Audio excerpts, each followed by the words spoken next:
Hola, buenas tardes. Bienvenidos al taller de finanzas personales en donde platicaremos sobre las emociones y las creencias que están detrás del dinero. Este concepto tan poderoso que nos mueve a muchas personas y que al final en esta plática pues veremos cómo si hay ciertas emociones y ciertas creencias que afectan tanto nuestra percepción del dinero como nuestra misma administración y nuestras finanzas personales.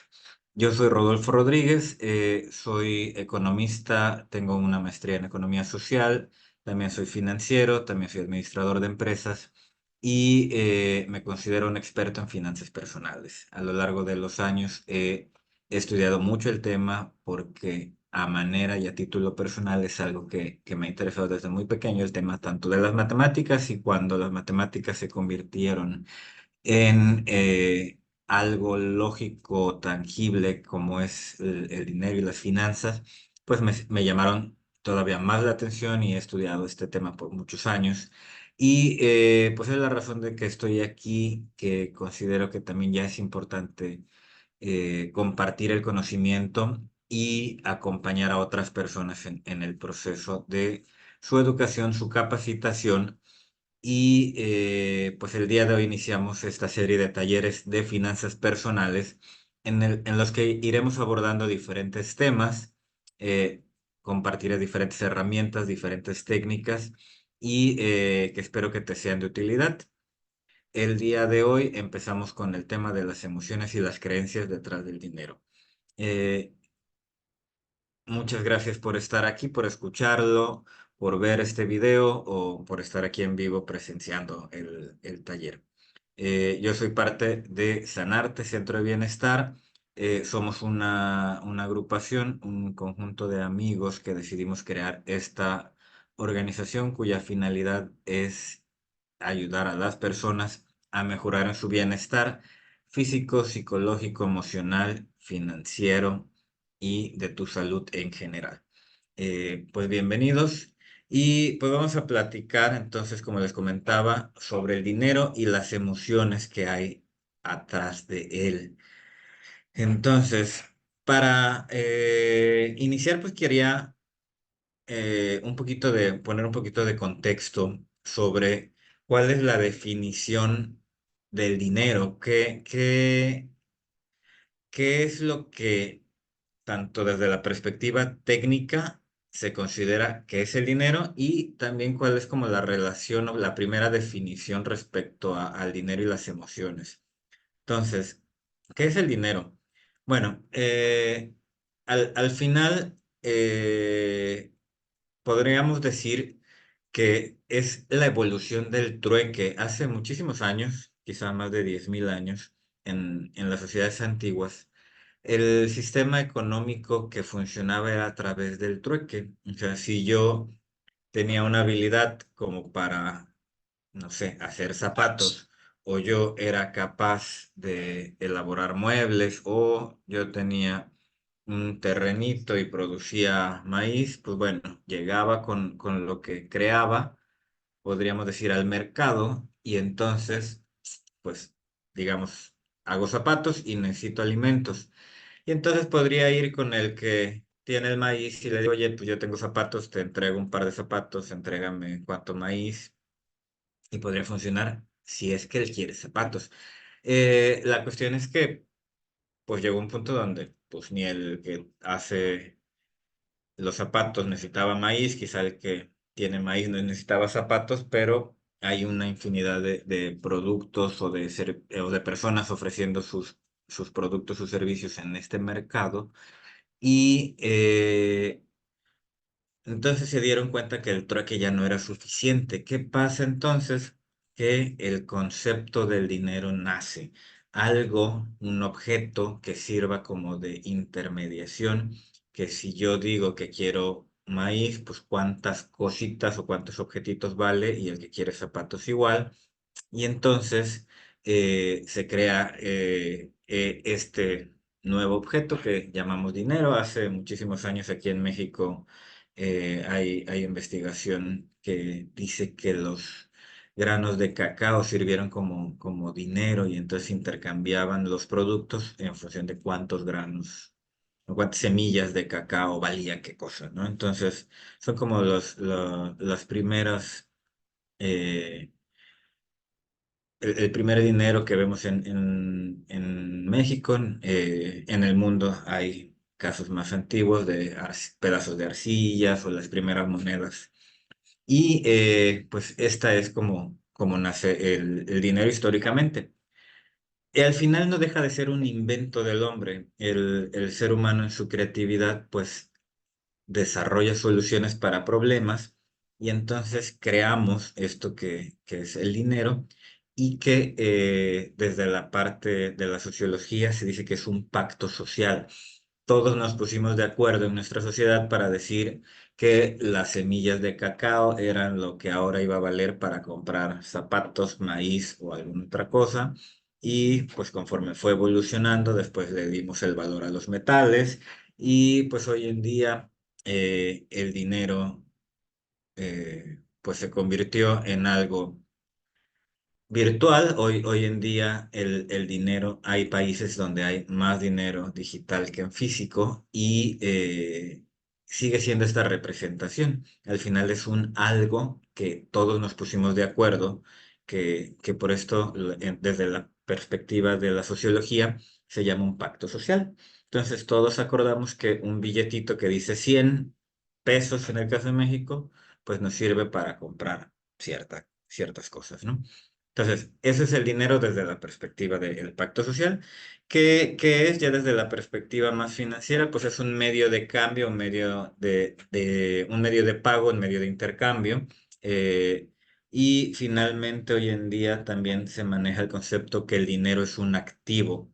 Y un activo como tal es algo que tiene valor por sí mismo. Entonces, en la actualidad, pues podemos tener en la cuenta del banco o en un fondo de inversión una cantidad de dinero que por sí mismo tiene un valor y en el mundo actual altamente financiero, pues este dinero genera más dinero al estar invertido. Entonces, por eso es que también se considera ya un activo líquido específico. Pero esto es desde la perspectiva técnica. ¿Qué sería el dinero si lo pensamos desde la perspectiva emocional o psicológica? Muchos pueden decir que el dinero es seguridad, que tener dinero es equivalente a tener seguridad de que puedo comprar cosas, puedo pagar eh, medicina, pagar un hospital, puedo tener una casa segura. Se traduce en eso, ¿no? Entonces, algunas personas podrían decir, bueno, el dinero equivale a seguridad. Hay personas que consideran que el dinero es paz mental. Tener dinero suficiente equivale a mi tranquilidad, a mi paz mental. Entonces, eso es el dinero, es paz. Y pues hay una frase por ahí que el De este lado dinero... y yo también. Hola Edgar, ¿ibas a comentar algo?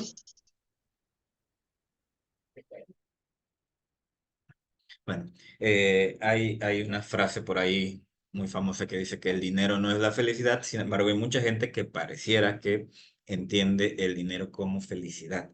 Entonces, en estos conceptos, pues empezamos a ver cómo hay relación entre el concepto de dinero con ciertas emociones. ¿Qué va un poquito más atrás de esto? Y quiero ir a algo que es muy conocido, que es la pirámide de necesidades de Maslow. El psicólogo Maslow pues, tiene más de 50 años que creó esta pirámide y que básicamente lo que nos menciona es que el ser humano tiene ciertas necesidades por cubrir y que cada una es más elevada a la anterior, pero para poder acceder a la superior tienes que primero tener cubiertas tus necesidades anteriores. La base de la pirámide son las necesidades fisiológicas, lo que nos mantiene con vida, en pocas palabras, alimentación, descanso, sueño, reproducción, necesidades fisiológicas de ir al baño, salud, etcétera. y de ahí van subiendo las necesidades.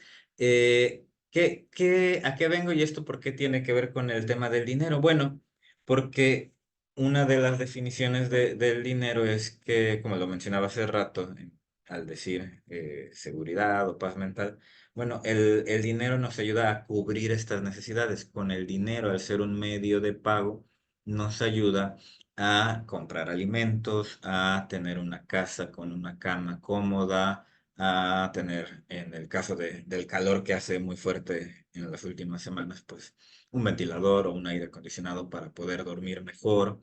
Y si voy subiendo en las necesidades, pues bueno, el dinero después me podrá ayudar a tener una mejor casa, a tener un automóvil, a poder tener momentos de ocio y poder ir a buenos lugares o simplemente una salida a, a- a tener cierto entretenimiento o un viaje. Y pues el dinero va ayudando a cubrir estas necesidades. Pero también la falta de dinero va ocasionando que no se cubran y eso genera emociones. Entonces, a la derecha de la pirámide, ustedes pueden ver, por ejemplo, alguien con miedo o alguien con alegría o alguien satisfecho en función de si el dinero le ayudó a cubrir estas necesidades. Entonces, eh, acá lo que les quería transmitir justamente es eso, que de dónde viene esa relación del dinero con las emociones, en mis creencias, parten de que existen estas necesidades como ser humano y descubrimos que el dinero nos ayuda a cubrirlas, a satisfacerlas y cuando lo hay puede generar emociones positivas, cuando no lo hay puede generar emociones negativas. Entonces ahí hay una relación directa entre las necesidades y el dinero, pero no es la única manera de verlo. Eh, vamos a entrar entonces un poquito más a detalle a cómo se van relacionando las emociones con el dinero y le voy a presentar una serie de temas, algunos un poco aislados de otros, pero que van ayudándonos a construir este contexto de cómo el dinero se va relacionando con las emociones y cómo las creencias que tenemos refuerzan estas emociones, tanto para lo positivo como para lo negativo. Y pues bueno, ya al final platicaremos de pues esto que tiene que ver con las finanzas personales, que pues en mi opinión es como parte de la base para tener unas finanzas personales sanas, entender nuestras emociones que nos genera el dinero. Bueno, entonces hago la pregunta, ¿el dinero es emocional? ¿Y a qué me refiero con el dinero es emocional? Pues bueno, acá en esta imagen lo que pueden ver es, tengo una bolsa de dinero y eso me genera unas emociones. La respuesta parecería evidente, lo platiqué hace ratito cuando hablábamos de las necesidades. Eh, la falta de dinero puede producir emociones, sí, miedo, angustia, estrés, ansiedad, depresión, ira, enojo. Eh, que haya dinero suficiente puede producir tranquilidad, alegría, darnos momentos de emoción, de felicidad, puede darnos placer, el dinero nos puede dar tranquilidad, paz mental. Entonces, si lo vemos en esta perspectiva de el dinero que genera en emociones, puede generar cualquier tipo de emoción. No solamente la parte negativa, también puede generar emociones positivas. Pero ¿qué pasa al revés? ¿Las emociones pueden generar dinero o pueden generar la falta de dinero? Pues la respuesta rápida es sí.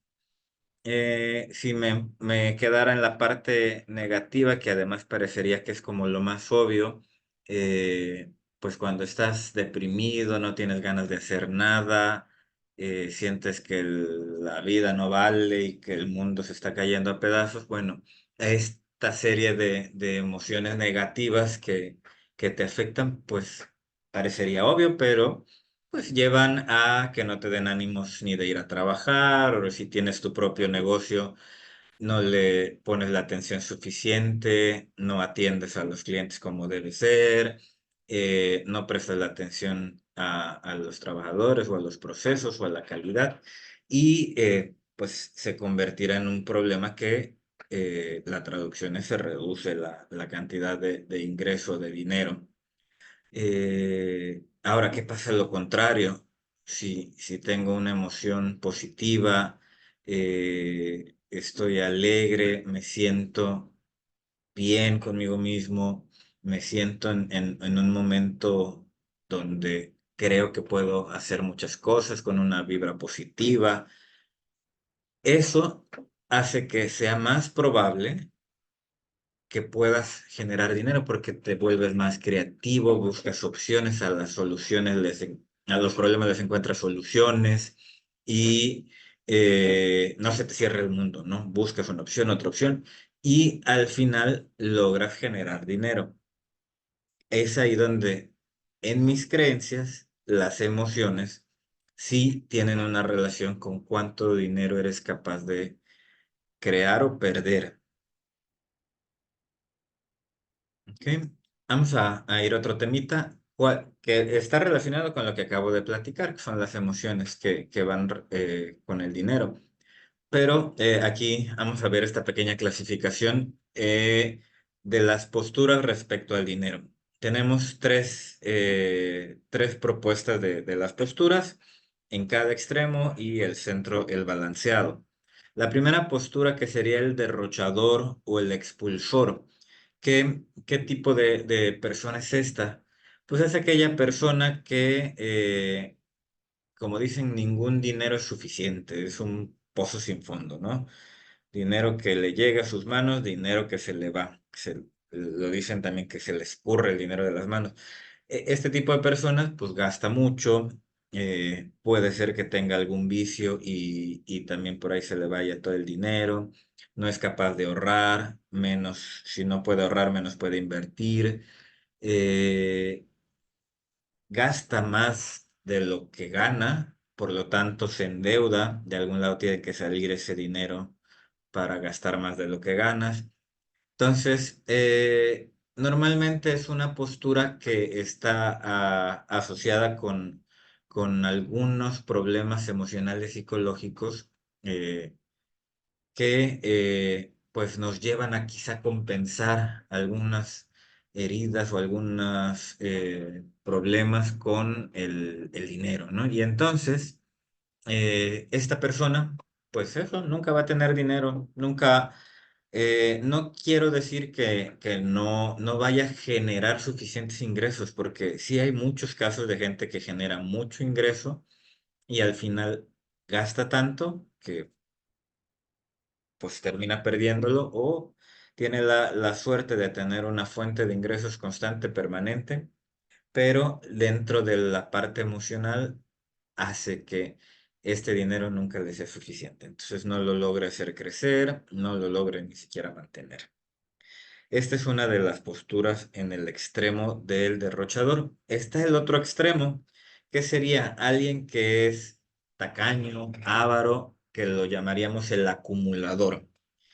El acumulador es una persona que, contrario al anterior, no gasta, todo lo que percibe lo guarda. Podríamos decir que pareciera bueno porque pues todo lo guarda, lo ahorra. Pensaríamos que esto que ahorra lo terminará invirtiendo y le dará un buen uso, pero la realidad es que en esta postura el tacaño o el avaro o el acumulador, su finalidad es tener suficiente dinero, juntarlo, juntarlo, juntarlo, no gastarlo y pues si yo creo que muchos hemos conocido gente así también, pues ¿qué sucede? Que ese dinero deja de ser útil.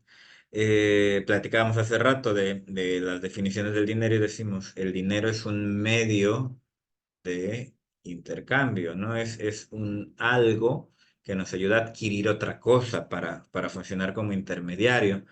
Eh, y en esa definición del dinero como un medio, cuando lo acumulas y solo lo guardas, pues deja de eh, tener pues finalidad, ¿no? O sea, entonces el acumulador o el tacaño, el avaro, pues tampoco es una postura sana respecto al dinero. ¿Qué se podría decir que es una postura sana? Pues alguien que está balanceado, ¿no? Alguien que está en el medio de los dos extremos, una persona que eh, no gasta más de lo que gana, pero tampoco ahorra todo lo que gana.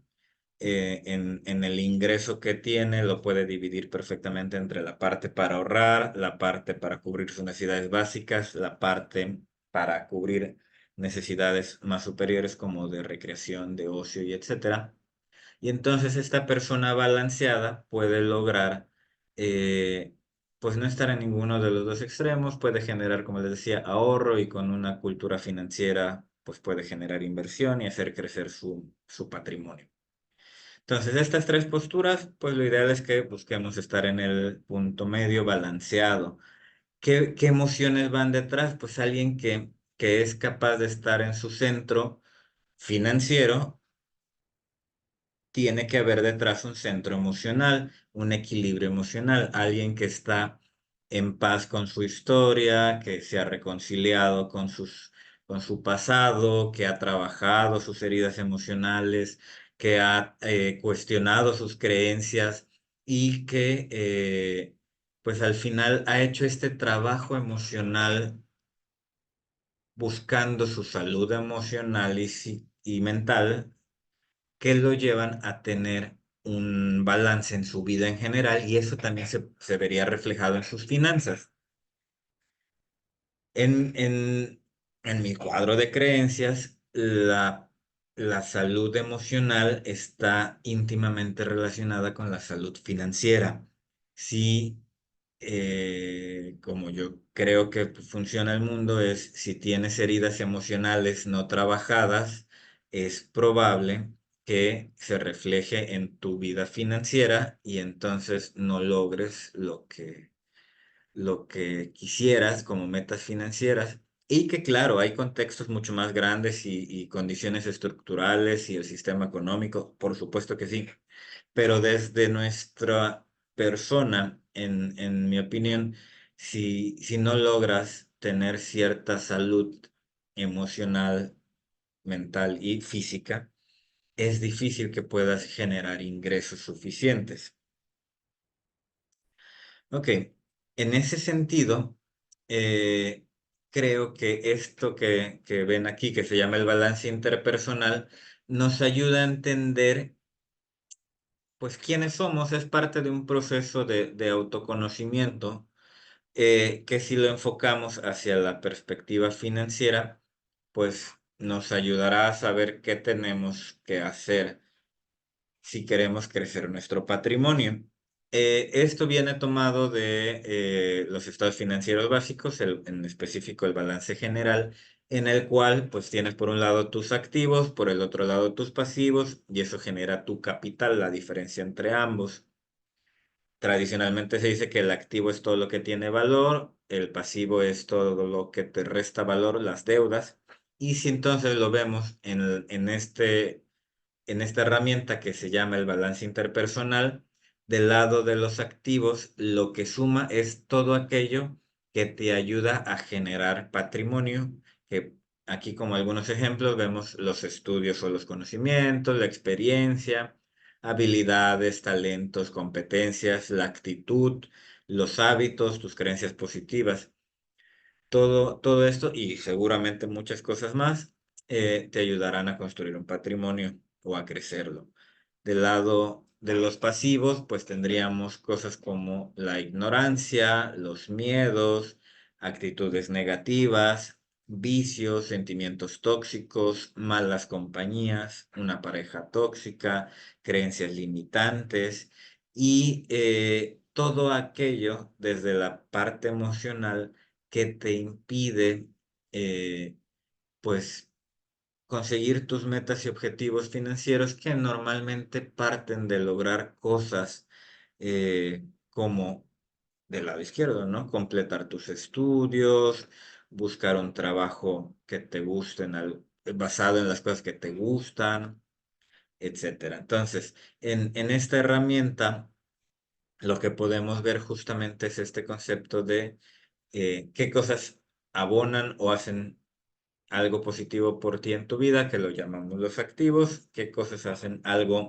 negativo que restan, que lo aquí denominamos los pasivos, y entonces el patrimonio, o también se podría ver desde la perspectiva de la generación de ingresos, se ve afectada por estas dos cosas, lo que te ayuda como activos, lo que te detiene o te limita como los pasivos. Entonces, pues este es otro concepto más relacionado con las emociones y el tema del dinero. Vamos a repasar algunas creencias, así como ahorita repasamos algunos conceptos relativos a las emociones y el dinero. Ahora vamos a platicar un poco sobre algunas creencias que muchas vienen de creencias muy arraigadas entre la gente o a veces de alguna frase. Y pues ahorita vamos a platicarle, cuestionarles quizá algunas y en mi caso les daría mi opinión, ¿no? Eh, Vamos a recorrer estas creencias. Una muy arraigada que quizá sus papás, seguramente sus abuelos decían es, pues, estudia para que puedas conseguir un buen empleo, trabaja muy duro para que puedas comprarte tu casa, tu terrenito. Ya una generación más reciente, la de nuestros papás, era cómprate tu casa, tu terrenito y cómprate tu coche. Y pues te vas haciendo de tus cositas, te decían. Con el esfuerzo de tu trabajo, pues te vas comprando tus cosas. Y entonces todavía es muy común que se diga que tu principal patrimonio es tu casa. Y esa es una creencia muy, muy arraigada. Eh, Hay otra corriente de personas que piensan que esto es un error, eso es una creencia equivocada y te dicen, parten desde la modificación del concepto contable de activos y de pasivos, donde dicen, bueno, para contabilidad un activo es todo aquello que tiene un valor, lo mencionaba hace rato. Y ellos dicen, pero en realidad un activo debe ser algo que genere ingresos, o sea, que no solo tenga un valor por sí mismo, sino que también crea valor. Y en el caso de la casa y el carro, son dos activos que en la realidad financiera te generan gastos, o sea, te hacen perder dinero. No estoy diciendo que pierdan valor. Bueno, la casa, el carro sí. Entonces, ¿qué sucede? Que en la creencia popular el éxito financiero muchas veces está relacionado con tener tu casa propia y ni se diga tu carro y pues entre mejor sea la marca o de mayor costo o modelo reciente, un carro nuevo, pues está relacionado totalmente con tu éxito financiero. Pero pues les comentaba que hay personas que creen firmemente que esto es un súper error y entonces que la creencia de la mayoría de la gente está equivocada, que no deberíamos buscar tener nuestra casa propia, sino quizá rentarla o hacer un análisis correcto de lo que es mejor, eh, que nos convenga más. ¿Por qué? Porque pues compras tu casa.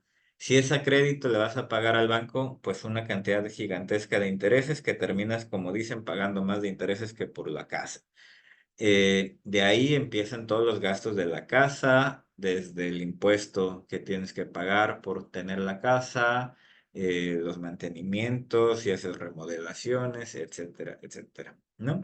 Y en este mundo hoy cada vez más digital y cada vez más movible, pues hay toda una tendencia entre cierto sector poblacional muy joven de la movilidad y de los nómadas digitales. Entonces, tener una casa comprada te arraiga a un lugar y las nuevas generaciones ya no tienen tanto ese arraigo por los lugares, entonces no les hace tanto sentido.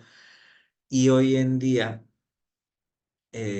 pues este cuestionamiento de la creencia de tu principal activo o tu principal patrimonio es tu casa, pues empieza a desmoronar.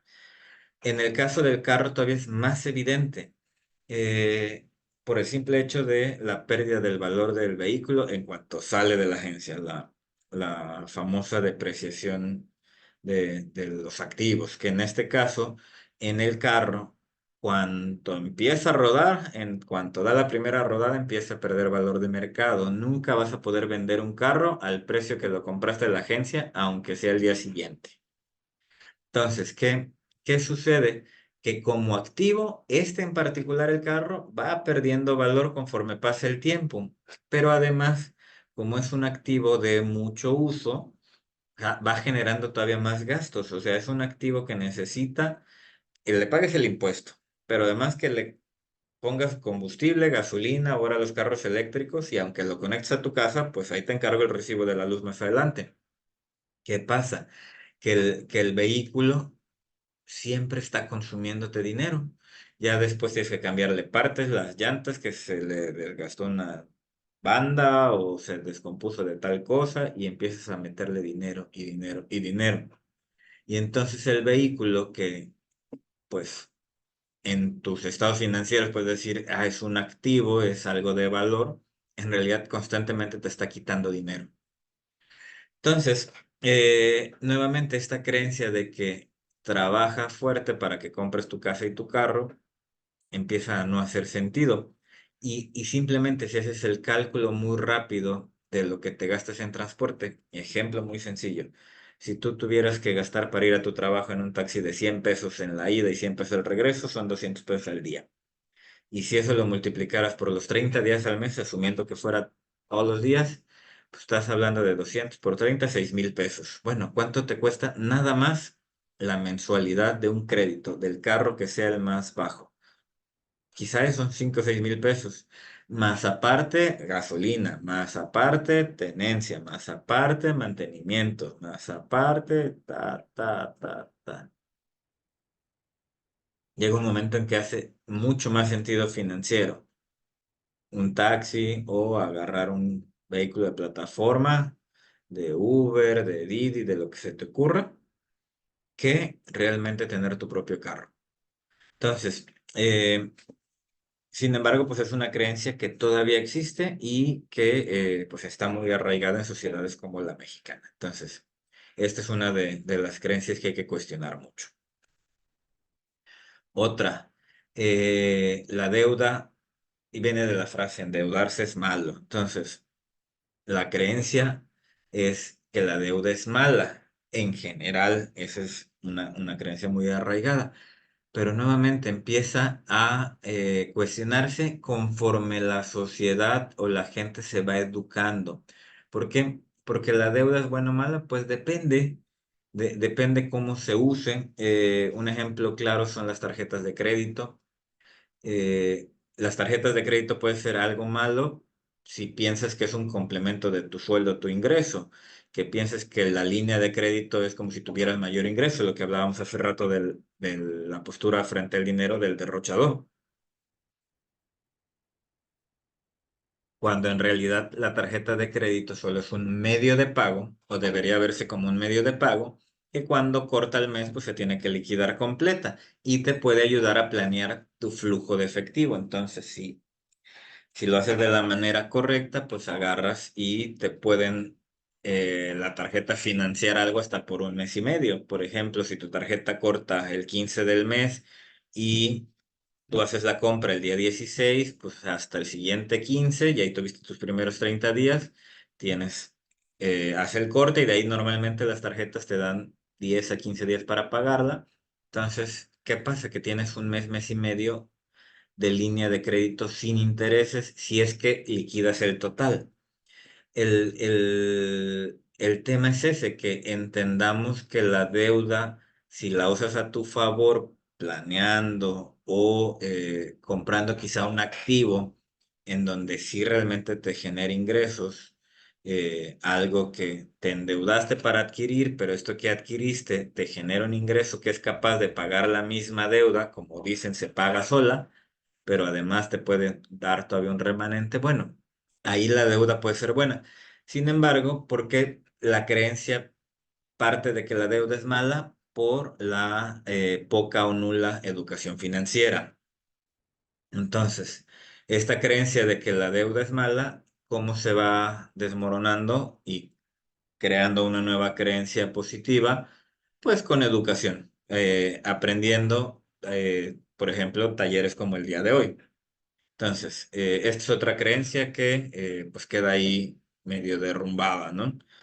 Eh, Esta también va hacia dos extremos, la creencia de si el dinero es abundante o la realidad que muchas veces se dice es que el dinero es escaso.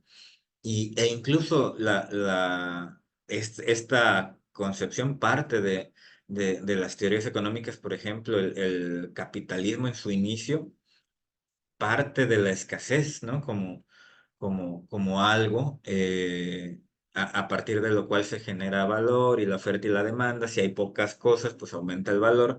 Entonces, se permea esta creencia de que si el dinero es escaso, pero pues volvemos al punto. ¿Qué es el dinero?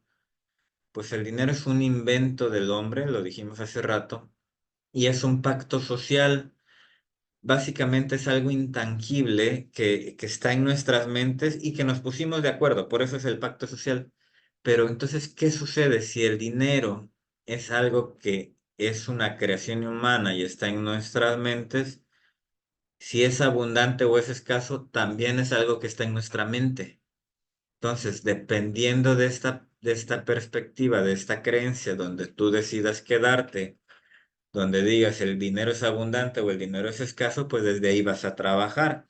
Si tu creencia es que el dinero es abundante, quiere decir que en tu mente buscarás maneras creativas para generar más dinero, porque hay dinero allá afuera. Y si no, pregúntenle a todos los nuevos ricos tecnológicos. Las grandes compañías, hoy en día, de las 10 empresas más valiosas del mundo, pues quizás hace 30 años ni existían, no hace 40, ¿no? Microsoft, Apple, Facebook. Y entonces crearon riqueza no solo para sus dueños, sino para todo el ecosistema que está alrededor. Entonces, ¿hay o no hay dinero? Pues si el dinero es algo que creamos que está en nuestra mente, yo elijo estar del lado de la creencia de que es abundante y puedes hacer siempre más dinero. Pero también hay quienes se pueden quedar en eh, lado de la creencia donde el dinero es escaso, que pues va muy relacionado con los bienes tangibles y pues todos los que son productos pues que se terminan, que se acaban, ¿no? Ejemplo de la economía del petróleo o los recursos naturales primarios que pues tienen un límite. Entonces, ¿de qué lado de la creencia quieres estar? Pues nuevamente tú lo decides, pero ahí actúas en consecuencia que se vea afectada tus finanzas personales. Entonces, estas dos posturas, estas dos creencias opuestas entre sí, pues nuevamente pues van relacionadas con lo que es tu historia personal y las emociones que aprendiste desde pequeño, pero yo creo que como adultos ya nos toca cuestionar y decidir qué creencias nos ayudan más. Finalmente, también está muy arraigado entre la sociedad mexicana, sobre todo entre ciertos niveles socioeconómicos más bajos o socioculturales. Incluso muchos de nuestros abuelos todavía creo que lo mencionaban, que decían es que el dinero es malo o es del diablo, así tal cual con esas palabras, o los ricos son malos, son gente mala, y o el dinero es el origen de todos los males. Y seguramente estas frases y estas creencias tuvieron una razón, ¿no? Porque pues el dinero desata muchas emociones, ya lo platicábamos y quizá no nos fuimos tan profundamente, pero el dinero ocasiona conflictos entre familias que se desmoronan, se pelean, lo dicen ya de broma, se pelean por los terrenos de la abuela, pero es una realidad que el dinero puede generar conflictos entre relaciones de familia, de parejas, de amigos, Yo creo que muchos tenemos en nuestra historia algún ejemplo de desde un pequeño malentendido hasta un pleito muy fuerte con algún amigo, familiar o compañero por un tema de dinero. Entonces entiendo esta creencia de que el dinero pues es malo, ¿no? Porque causa conflictos, hace que la gente se vuelva avara, individualista, que no quiera ayudar a los demás. Y hay buenas razones por esta creencia.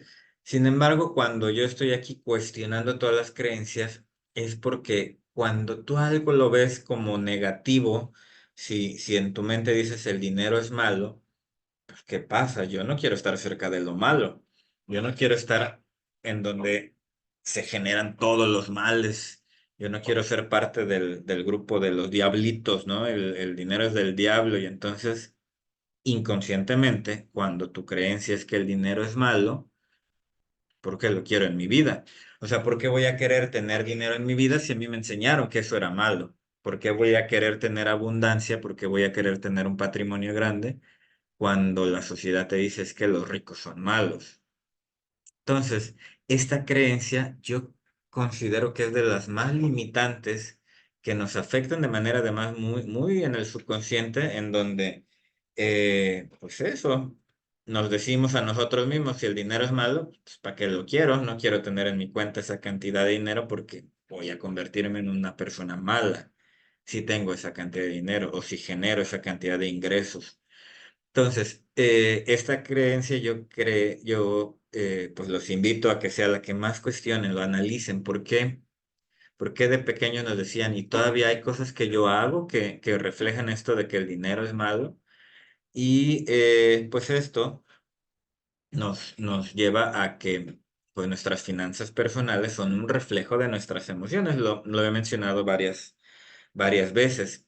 Eh, Entonces, para cerrar esta plática, para no extenderme más allá de una hora, quiero concluir con este tema.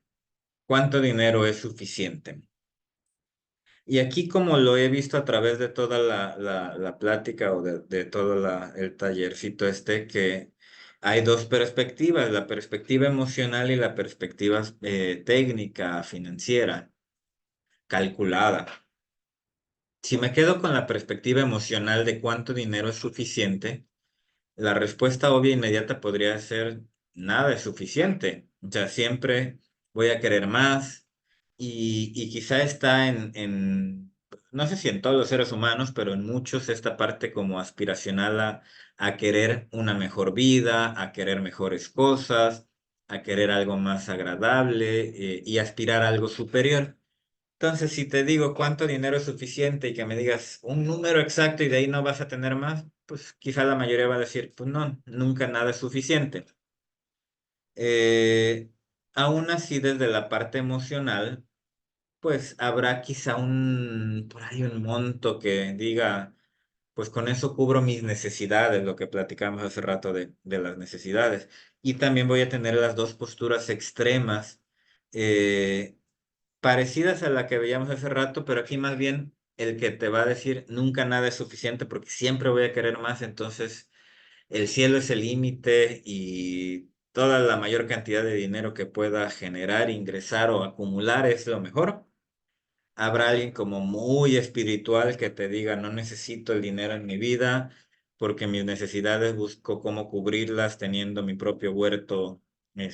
Si vivo en ciudad, un huerto urbano, si tengo la dicha de tener un terrenito en el campo rural, decir, pues yo puedo generar mis propios alimentos y puedo generar mi propio vestimenta y etcétera, y curarme con plantitas y demás, y decir, yo no necesito nada de dinero. Las dos posturas, pues no puedo decir que son válidas, pero existen, son extremas, pero va relacionado con el tema emocional, sentimental, de creencias, de hasta espiritual, de decir qué es importante para mí en mi vida, de mis valores, y no hay un número. Pero si me voy desde la parte técnica calculada, sí podemos llegar a un número. Y ahí les va unas cuantas estadísticas para terminar con un número que no sé si va a ser motivacional o los va a deprimir, pero pues para allá vamos. ¿Cuánto dinero es suficiente en México? Son datos de México. Primero vamos a poner un poquito de contexto. Están estos niveles socioeconómicos, son creados y desarrollados por una asociación de expertos en mercadotecnia que ayudan mucho a los profesionistas en el marketing para saber hacia dónde van a dirigir sus productos, sus campañas, etcétera. Entonces, por eso lo crearon, pero bueno, ayuda mucho y pues dividen a la población en niveles socioeconómicos. Como pueden ver, aquí hay 7 niveles socioeconómicos, siendo el más alto el nivel AB, la clase media divide en dos, entre un nivel C, C más, C menos, y el nivel hasta abajo, la pobreza, que es un nivel E. Yo creo, y espero que no, bueno, no sé si hay algún caso, pero creo que todos aspiramos legítimamente a tener un buen nivel de ingresos que por definición la clase media son aquellos que, pues bueno, tienen los ingresos suficientes para tener cubierto como tus necesidades básicas. En un nivel más inferior, y ni se diga el de pobreza, pues los ingresos no te alcanzan para cubrir todas tus necesidades. Entonces, yo creo legítimamente que nadie desearía estar en el nivel máximo de pobreza o ser pobre. Eh, ahora, el nivel, y como vemos en esta estadística, el nivel más alto, AB, aproximadamente un 7% de la población en México, pues aquí dice tiene un nivel de vida bueno y puede generar ahorro. La clase media alta, pues también puede tener, tiene un nivel de vida bueno, pero no alcanza a ahorrar.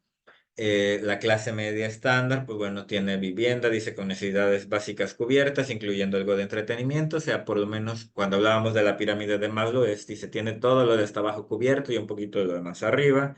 Y una clase media baja, pues tiene como igual como lo básico, pero sí ya tiene, empiezas a tener algunas carencias, ¿no? Ahora, esta es como la proporción de cómo están la sociedad. Ahora, ya pasándolo a números, y aquí esta es otras categorías que hace el INEGI y el Economista, el periódico El Economista, en donde dice, bueno, dividamos la población desde los más ricos y los más pobres y los partimos en 10 categorías, y entonces dice, en los más pobres en México en promedio ingresan 100 pesos al día y los más ricos en promedio ingresan 1,850. Muy, muy redondeado, 2,000. Entonces, eh, empiezo a como juntar las ideas de las estadísticas y de las gráficas. Dice, bueno, si los más ricos, por ahí del 7%, aproximadamente gana como 2,000 al día, y el más pobre aproximadamente 100 pesos. ¿Cuánto es suficiente? ¿Cuánto de esto? Pues hablamos que la clase media es donde tienes cubiertas como las necesidades básicas. Se estará un poquito más atrás. En esta otra gráfica podemos ver ya en montos mensuales cuánto, en base a una estadística del INEGI, es el ingreso promedio. Entonces vemos que la clase alta anda por ahí de los 77,000, muy redondeado 80, la clase media 22 y la clase baja 11. Entonces, esta gráfica nos dice que entonces la clase media con 22,000 pesos tiene cubiertas algunas de sus necesidades básicas o la mayoría, y tiene algunas carencias por ahí y puede acceder ocasionalmente a entretenimiento y otras cosas. Y empezamos a tener una idea general de los números, ¿no? La gráfica anterior nos dice que, pues si abajito de la clase alta, 800 pesos al día.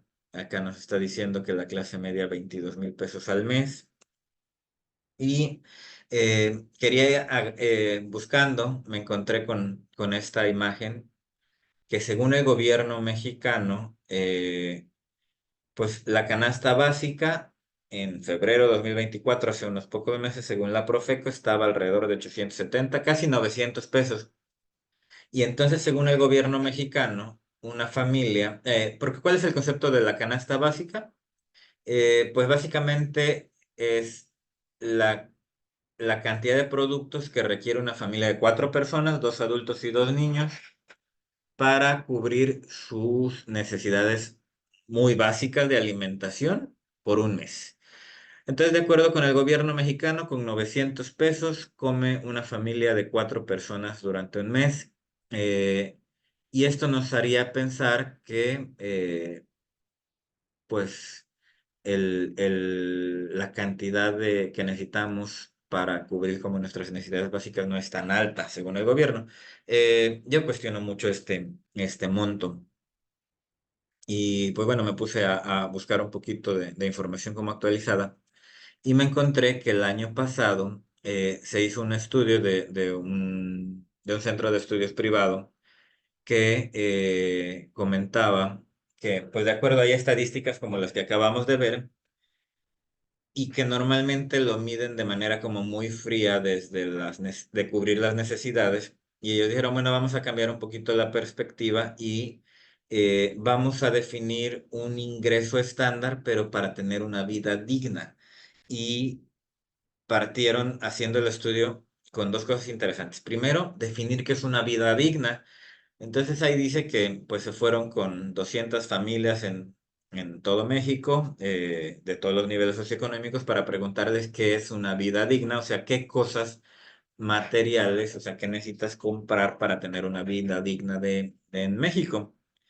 Y entonces llegaron, esto ya es como la definición que hace el estudio, dice, la vida digna en México hoy en día requiere satisfacer las necesidades básicas como la alimentación, la vivienda, el vestido, así como tener la oportunidad de trabajar, acceso a los servicios de salud y educación, al tiempo libre, y se trata también de estar comunicado, informado, vivir en un ambiente estable y seguro y ser parte de la sociedad.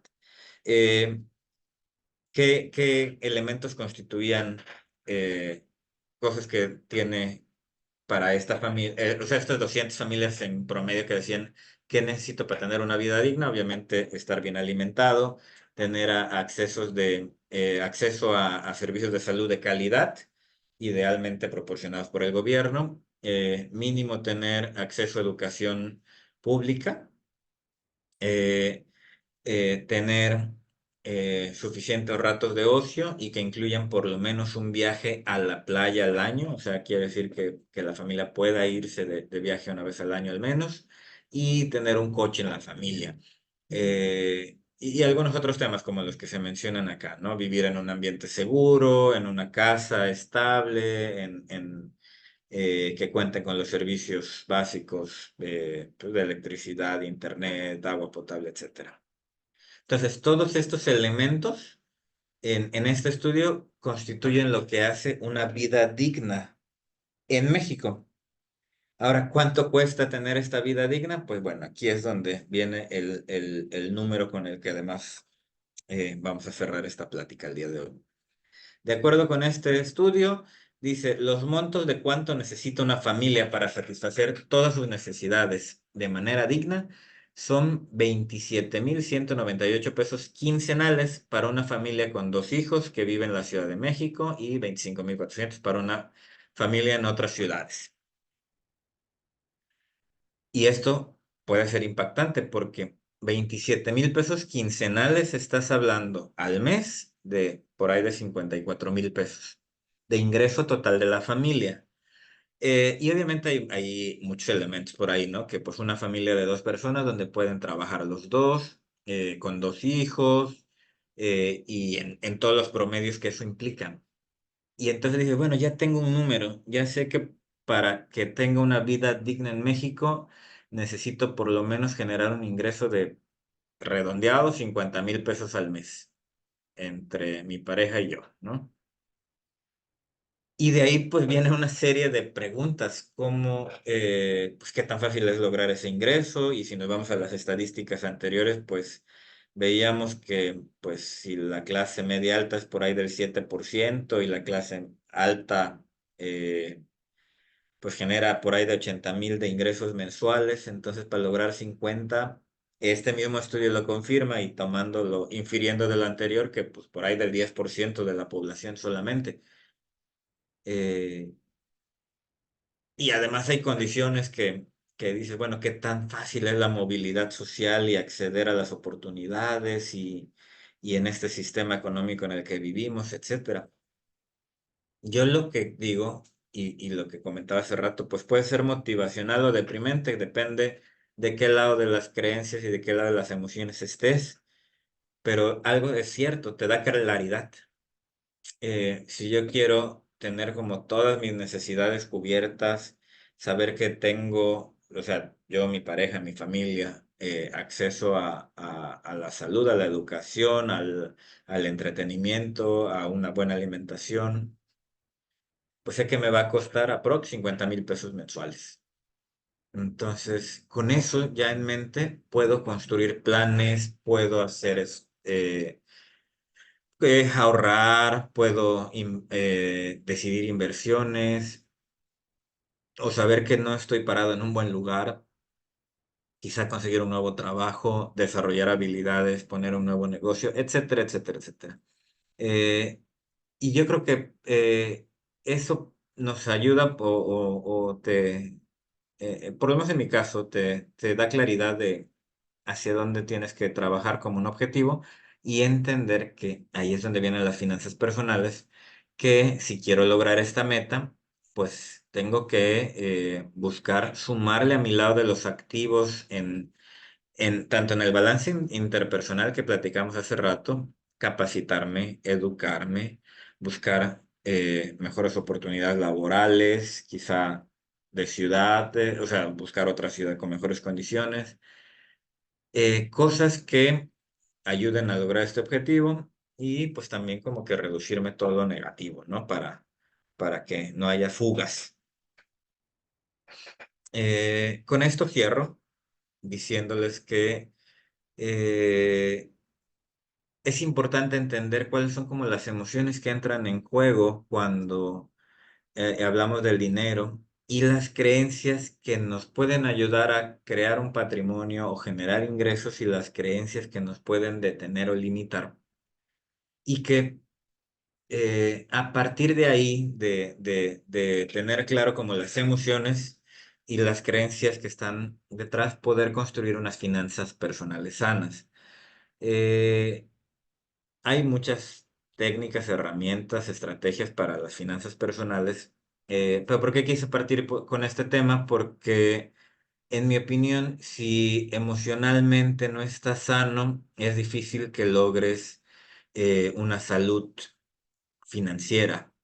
Eh, y pues bueno, partiendo de eso, pues en las pláticas posteriores ya abordaremos temas más técnicos. Quizá en algunos momentos también nos regresemos a temas financieros o de emociones y de creencias que van a ir como retroalimentando pues todas estas pláticas sobre finanzas personales. Espero que te haya servido, que te haya agradado, pues quedamos ahí a la orden a través de Sanarte en nuestras redes sociales. Nos puedes encontrar en Facebook, tenemos el Instagram, nos puedes contactar por el WhatsApp. Y bueno, aquí te dejo el código QR con el cual puedes acceder a nuestras redes sociales, en donde también pues iremos publicando el calendario de siguientes cursos y talleres que iremos compartiendo. Te agradezco mucho el tiempo que te tomaste en estar aquí con nosotros en este taller, o si lo estás viendo grabado, pues el tiempo que te estés tomando para visualizar esta plática. Que tengas una excelente tarde. Nos veremos próximamente en algunas otras pláticas. Hasta luego.